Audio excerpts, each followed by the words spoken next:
Isiniwalat ni dating Senador Antonio Trillanes IV ang limpak-limpak umanong pera na natanggap ng pamilya Duterte mula sa umano'y mga drug lord. Personal pong humarap si Trillanes sa impeachment hearing ng House Committee on Justice kahapon laban kay VP Sara Duterte. Sa kanya pong affidavit, ibinunyag ni Trillanes ang umano'y mga transaksyon sa bangko na nagpapakita ng mga perang kinubra ng pamilya Duterte mula sa drug lord na isang Sami Uy.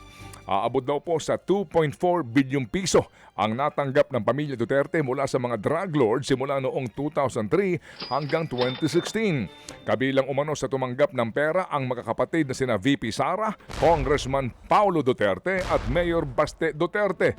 Pati po ang common law wife ni Digong na si Hanilet Avancenia at ang kanilang anak na si Kitty Duterte.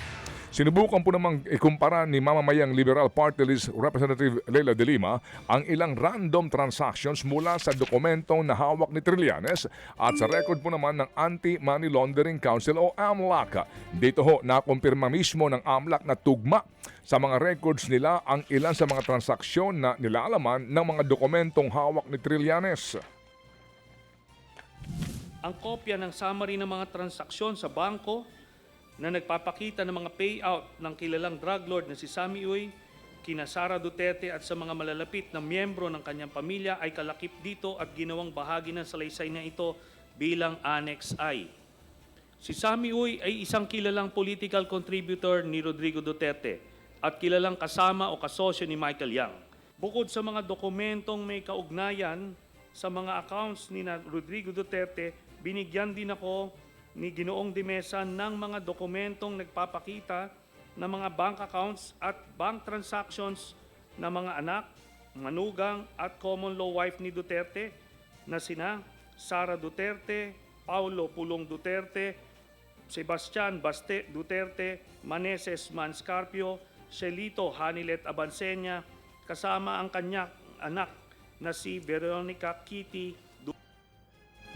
Yan po ang tinig ni dating Senador Antonio Trillanes IV.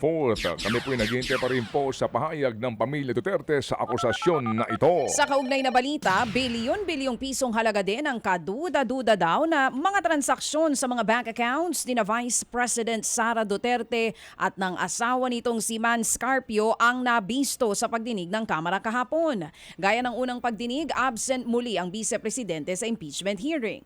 Pero humarap naman ang ilang pinatawag ng komite kabilang po sina Ombudsman Boying Remulla at mga opisyales ng Anti-Money Laundering Council o AMLAC. Base nga po sa datos ng SALE ni VP Sara, lumalabas na 80 million pesos ang itinaas po ng yaman ng bise mula taong 2007 hanggang taong 2024. Pero simula taong 2019, tumigil po ang bise sa pagdedeklara ng detalye sa kanyang cash on hand o kaya bank deposit. Dito na po lumutang ang red flag sa yaman ng bise, pati po ng kanyang mister na si Attorney Man Scarpio.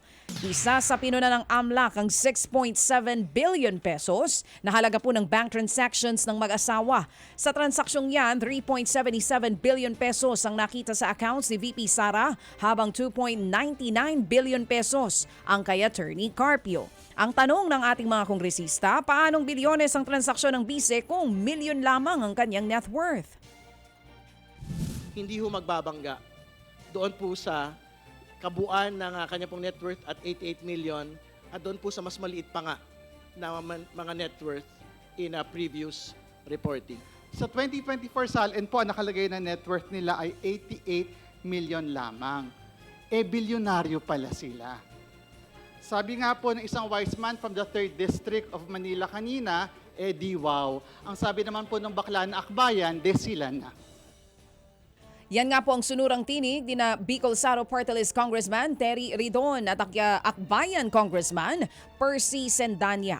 Dahil ungkatan ng bangkong galaw ng pagdinig, umeksena po ang kilalang kaalyado ng mga Duterte na si Sagip Party List Representative Paulo Marcoleta. Iginiit niya na kung walang court order, dapat hindi payagan ang pagsabpina ng komite sa mga sinasabing suspicious transactions. Bagay na tinabla naman ni Akbayan Party List Representative Shell Jokno. Iba po yung exception sa court order sa exception in cases of impeachment. And I believe that the reason is very clear because we are here speaking of accountability of public officers. Yan nga po ang tinig ni Akbayan Party List Congressman Shell Jokno. Sa kaugnay pa rin po namang balita, pinapatawag po naman ng House Committee on Justice ang National Bureau of Investigation o NBI kaugnay po ng death threat ni VP Sara laban sa First Family. Gustong malaman po ng komite ang resulta ng investigasyon ng NBI. Magugunitang sa isang online interview noong pong 2024, nagbanta si VP Sara laban kina Pangulong Marcos Jr., First Lady Lisa Araneta Marcos at dating House Speaker Martin Romualdez. Pero kalaunay po'y niliwanag ng bise na hindi ito pagbabanta. Samantala pa rin, napag-alaman po naman ng Securities and Exchange Commission na stockholder at miyembro po ng Board of Directors si VP Sara ng isang pribadong kumpanya sa Davao noong 2022 hanggang 2025 habang siya ay nakaupo bilang vice-presidente. Sa ilalim po ng saligang batas kasama po ang bise sa mga ipinagbabawal na humawak ng anumampung posisyon sa mga kumpanya o magtrabaho sa pribadong kumpanya habang nasa posisyon pa sa gobyerno. Sa iba pang mga balita, ipinagtibay naman po ng International Criminal Court o ICC na may jurisdiction sila sa kasong Crimes Against Humanity ng dating Pangulong Rodrigo Duterte. Ayon sa Appeals Chamber, may kapangyarihan pa rin ang ICC sa mga krimeng nangyari sa war on drugs noong miyembro pa ang Pilipinas ng Rome Statute. Kinatigan ng Appeals Chamber ang naunang desisyon ng Pretrial Chamber. Dahil sa pagbasura sa apela ni Digong, balinaw na mananatili siyang nakakulong sa ICC Detention Facility habang hinihintay ang desisyon sa kanya o sa kanyang confirmation of charges. Sa kabila po niyan, tanggap naman daw ng lead defense counsel ni Duterte na si Attorney Nicholas Kaufman ang pagbasura sa kanilang apela. Sa kaugnay pa rin po namang balita, hindi na raw po ikinagulat pa ng kampo ni dating Pangulong Duterte ang pagbasura nga ng Appeals Chamber sa pagkwestiyon nila sa jurisdiksyon ng ICC. Ayon kay Attorney Salvador Panelo, inasahan na po nila na hindi papabor sa kanila ang magiging hatol ng chamber. Pero nanindigan pa rin po si Panelo na wala pa rin pong karapatan at kapangyarihan ng ICC na usigin ang dating Pangulo. Sa ngayon po'y wala rahong choice ang legal team ni Duterte kung hindi paghandaan ang paglilitis sa kaso. Pero may nakikita pa rin daw po na ibang remedyo si Panelo para makalaya sa kulungan ang dating Pangulong Duterte. Kaya palagay ko, ang pinaka-remedyo na lang dyan, magkaroon ng pressure sa iba't ibang bansa, kaya na ginagawa ng Hapon. Isang diplomat ng Hapon. Kung maraming ganyan, baka ma-pressure ang ICC na tingnan nila yung kanilang kaso. Ang tinig ni Attorney Salvador Panelo.